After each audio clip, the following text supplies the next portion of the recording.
Dancer Tony ఉమ్. ఎలా పరిచయం మీ ఇద్దరికి? అంటే నార్మల్గా మాది గోదావరికని కదా కాలనీ, అవును. వాళ్ళది కూడా గోదావరికని. నార్మల్ తను డాన్సర్, నేను డాన్సర్. అక్కడ ఉండేవాళ్ళు రవి అన్నయ్య అని చెప్పేసి వీళ్ళందరూ ఏం చేసేవాళ్ళంటే, ఒరే నీకు కరెక్ట్ పర్సన్ అంటే టోనీరా, ఇలా బాగుండేది మీ ఇద్దరు పేరు చాలా బాగుంటది చాలా బాగుంటది అని చెప్పేసి చెప్పేవాళ్ళు. ఎవరు ఈ టోనీ ఇలా బాగుంటది అని తర్వాత పరిచయం అయింది. పరిచయంలో కలవక ముందే మీకు అందరు అనేవాళ్ళ? అందరూ అనేవాళ్ళు అక్కడ ఉన్నవాళ్ళు. అంటే నేను చాలా అప్పుడు ఇంకా స్పీడ్ చేసేదాన్ని అనమాట డాన్స్. సో తన స్పీడ్ కి నీ స్పీడ్ కి చాలా బాగుంటదిరా అని చెప్పేవాళ్ళు. మా ఫ్రెండ్ రా డాన్స్ పేరుగా బాగుంటది అంటే నువ్వేమో నిజం పేరు అనేసుకున్నావా? అలా ఏం కాదు కానీ ఎవరైనా అనుక అప్పుడు పరిచయం అయిన తర్వాత అలా పరిచయాలు అయ్యి అలా అలా లవ్ అయ్యి పెళ్లి జరిగింది. ఎన్ని ఇయర్స్ లవ్ చేసుకున్నారు నార్మల్ గా? నా 8th క్లాస్ లో అనుకుంటా. 2 years అయిందా మొత్తం? 2 years 2 years love, 3rd year లో పెళ్లి అయిపోయింది. మరి ఇంత లవ్ చేసుకున్నారు కదా, బ్రేకప్ అవ్వడానికి ఎందుకు రీజన్? అంటే 3 years లవ్, సడన్ గా ఒక రోజులో బ్రేకప్ ఎందుకు? అలా ఒక రోజులో కాలేదు, అది కొన్ని సిచ్యువేషన్ ఇంకా అలా అలా అలా జరిగిపోయింది. ఫీల్ అయ్యావా అయ్యాను, అనవసరంగా వదిలేసాను అని? అనవసరంగా వదిలేసానని కాదు కానీ బాధపడ్డాను. చాలా రోజులు బాధపడ్డాను. అరే ఇలా కాకుంటే బాగుండేది, ఇద్దరం బాగుండే వాళ్ళం కదా, అలా బాధపడ్డాను. అంటే మీ మాటలు వింటుంటే ఎవరి తప్పు లేదు. దిష్టి కొట్టింది మాకు బాగా. అదే అంటే దిష్టి తగులుతూ విడిపోతారా? నిజంగానే విడిపోతారు, నిజంగా విడిపోతారు. ఫ్రెండ్షిప్ అయినా ఏదైనా సరే మన మీద కళ్ళు పడ్డాయి అనుకో విడిపోతాను. నమ్ముతారా ఇది? నమ్ముతాను, నేను చాలా నమ్ముతాను. ఇంకా నాకు జరిగింది కాబట్టి నేను నమ్ముతాను. దిష్టి వల్లే విడిపోయింది. ఇప్పుడు తమిళ పెట్టండి, దిష్టి పల్ల విడిపోయిన వీళ్ళిద్దరు ఎందుకయ్యా సామి ఇదంతా నాకు అనిపిస్తుంది ఇప్పుడు. ఏమైనా స్ట్రగుల్స్ ఫేస్ చేసావా విడిపోయినాక? లైక్ పెళ్ళి అయ్యాక కానీ లేకపోతే విడిపోయాక కానీ? పెళ్లిలో పెళ్ళి అయిన తర్వాత బాగున్నాం, మేము బాగున్నాం, ఇద్దరం ఈవెంట్స్ చేసుకున్నాం, లిరిన్ బాగా చూసుకున్నాం, అంత కొన్ని ఇప్పుడు అవన్నీ మాట్లాడదలుచుకోలేదు నేను, ఎందుకంటే పాతవి తవ్వేసి తన లైఫ్ బాగుంది, నా లైఫ్ బాగుంది, మధ్యలో మళ్ళీ టాపిక్స్ చేసి మళ్ళీ వెనక్కి లాగడం నాకు ఇష్టం లేదు. తర్వాత పెళ్ళి అంటే ఇంకా అయిపోయిన తర్వాత, గొడవ అయిపోయిన తర్వాత చాలా మంది చాలా రకాలుగా మాట్లాడారు నన్ను. అంటే రోడ్డు మీద నడుచుకుంటూ వెళ్ళేటప్పుడు కానీ చాలా, ఇప్పటికీ తప్పట్లేదు అది. ఇంకా లోకంలో మేము ఇద్దరమే ఉన్నాము, మా ఇద్దరికే డైవర్స్ అయిపోయినాయి, వీళ్ళిద్దరే వైఫ్ అండ్ హస్బెండ్స్, ఎవరు విడిపోలేదు అన్నట్టు చేస్తున్నారు జనాలు అయితే. నిజంగా అలా అప్పుడు కూడా అలాగే చేశారు. రోడ్డు మీద నడుతుంటే అప్పుడు చేశారు. అప్పుడు నేను ఇలా వెళ్తుంటే, అరే నేను మొగుడు వదిలేశారంటారా దీన్ని, ఇది ఏం చేసిందోరా, మొగుడు వదిలేశాడు అని చెప్పి అన్నారు.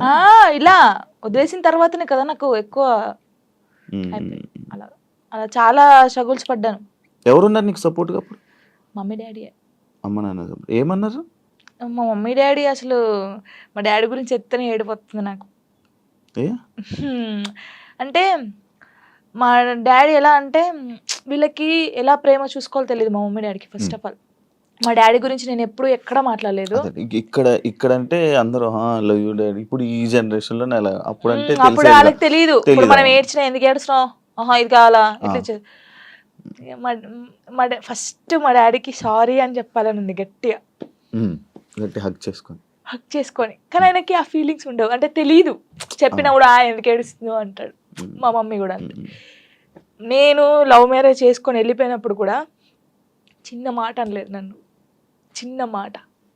ఎందుకు చేసుకున్నావు అయినా అడగలేదు. మేమిద్దరం కలిసి ఇంటికి వెళ్ళినప్పుడు సారీ డాడీ అని చెప్పి ఇంట్లోకి వెళ్ళిపోయాం అంతే. ఎంత బాగా చూసుకున్నాడు మా ఇద్దరిని తెలుసా, ఇంత మాట కూడా అనలేదు ఎప్పుడు. నాకు ఆయన వద్దు డాడీ అన్నప్పుడు ఏమనలేదు, మళ్ళీ కావాలి డాడీ అన్నప్పుడు ఏమనలేదు. నిజంగా మా డాడీ దొరకడం నాకు చాలా అదృష్టం. ఆయన గురించి ఎప్పుడు అసలు ఎక్కడ మాట్లాడలేదు నేను, ఫస్ట్ టైం మాట్లాడుతున్నాను.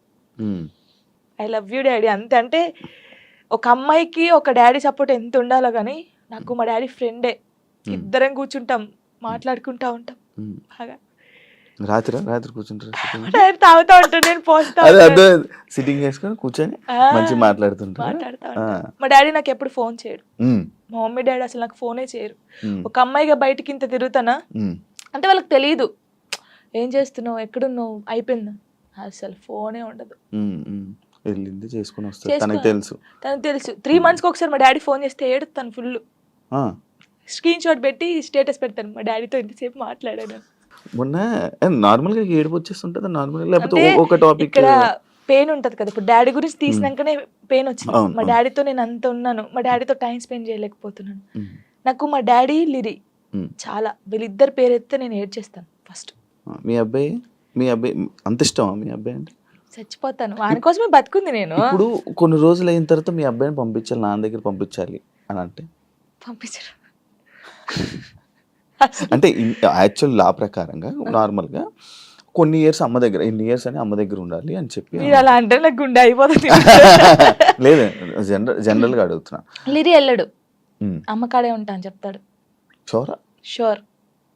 నేను ఉంటును, సపరేట్ గా మనతో మీరు మాట్లాడండి, వాడు చెప్పేస్తాడు. వెళ్ళడాడు. అంటే అబ్బాయి ఇష్టం, అబ్బాయి ఇప్పుడు నా ఇష్టం లేదు, తన ఇష్టం లేదు, వాళ్ళు ఇరిగాని అడుగుతారు కదా, మా మమ్మీని వదిలిపెట్టి రానని చెప్తాడు. ఇప్పుడు హ్యాపీయా మొత్తం అంతా, మీ అబ్బాయి మీరు అంతా హ్యాపీ? మేమిద్దరం చాలా హ్యాపీగా ఉన్నాం. అవును, యాక్చువల్లీ పేరెంట్స్ మధ్య జరిగినవి పిల్లలకి చెప్పకూడదు, ఎందుకు వాళ్ళని ఇబ్బంది పెట్టడం అనేసి నార్మల్గా అనుకుంటుంటారు బయట, నార్మల్గా జనరల్గా. నేను ఒక దాంట్లో నేను చూసిన దాంట్లో మీరు చెప్పారు, నాకు జరిగిన లైఫ్లో ప్రతి ఒక్కటి నేను మా అబ్బాయితో షేర్ చేసుకుంటానని చెప్పడం జరిగింది. కరెక్ట్ అనుకుంటున్నారా? కరెక్టే. ఎందుకంటే ఇప్పుడు ఫాదర్ మదర్ ఉన్నప్పుడు ఆ పిల్లలకి అవి తెలియకూడదు. ఫాదర్ లేడు, సో అన్నీ నేనే వానికి. నేనైనప్పుడు నా లైఫ్లో ఏం జరుగుతుందో వానికి ఒక్కనికే తెలియాలి, ఎవరికి తెలియకూడదు. ఇప్పుడు వాడు అబ్బాయి అండి, నార్మల్గా చెప్తున్నాను, వాడు ఇంకొక 5 years అయితే పెద్దగా అవుతాడు. పెద్ద అయిన తర్వాత బయటకు వెళ్తాడు, జనాల గురించి తెలిసిందే కదా, ఎవడో ఒక మాట అంటాడు. అప్పుడు వీనికి ఏం తెలియదు అనుకో, వాడు వచ్చి నన్ను క్వశ్చన్ వేస్తాడు, అమ్మ వాళ్ళు ఇలా అంటున్నారు ఏంటమ్మా అని.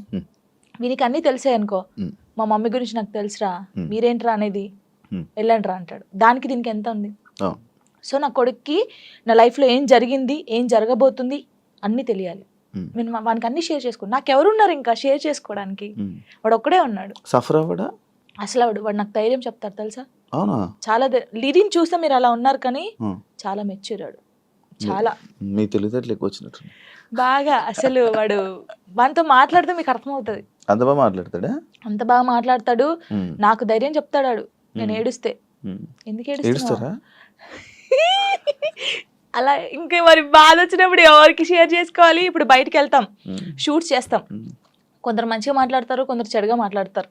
అట్లా మాట్లాడినప్పుడు ఇంటికి వెళ్తాను, మనం చూడగానే ఏడుపు వస్తుంది, గట్టిగా పట్టేసుకొని డాడీ ఇలా అన్నారా ఈ రోజు నన్ను, అన్నీ చెప్తాను శివ గారు తెలుసా. నేను ప్రతి పిన్ టు పిన్ చెప్తాను వానికి. నేను నాకు ఎవరైనా ప్రపోజ్ చేసినా, ప్రపోజ్ చేశారు రలీరి నాకు అని చెప్తాను నేను, సీరియస్ గా.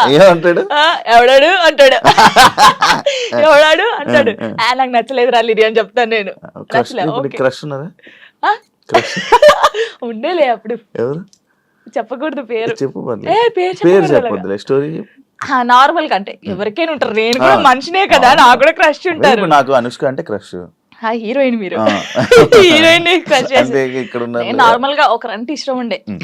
అంటే వాళ్ళతో ఎప్పుడు మాట్లాడలేదు, నేను వాళ్ళని ఎప్పుడు కలవలేదు, ఎప్పుడు చూడలేదు, కానీ బట్ కొన్ని వీడియోస్ చూసిన తర్వాత వాళ్ళ క్యారెక్టర్ నచ్చి కొంచెం ఇష్టపడ్డాను. జానుకి ఫేమస్ అయిపోయాక ఇది వచ్చేసాక యాటిట్యూడ్ ఎక్కువ, పొగరు ఎక్కువ అనే వాళ్ళకి అసలు నాకు పొగరు ఉండదు, ఫస్ట్ యాటిట్యూడ్ ఉండదు. నేను అందరితో చాలా కలిసిపోయి ఉంటాను. నాతో జర్నీ చేస్తే తెలుస్తుంది. ఇప్పుడు దూరం నుంచి చూసి జడ్జిమెంట్ చేయడం వేరు. నాతో నిజంగా ఒక 1 day వచ్చి 5 minutes చాలు నాతో మాట్లాడితే వాళ్ళకి అర్థమైపోతుంది నేను ఏంటనేది. చాలా మంది నాతో అన్నారు కూడా, ప్రొడ్యూసర్స్ కూడా, మీకు చాలా పొగరు ఉంటదంట అమ్మో మీతో మాట్లాడంటున్నారు. షూటింగ్ వచ్చిన తర్వాత సారీ జానమ్మ ఇలా దండం పెట్టి చెప్పిన వాళ్ళు ఉన్నారు. ఉండదు, అసలు ఉండదు. అసలు ఉండదు. యాటిట్యూడ్ ఎప్పుడు ఉండాలి?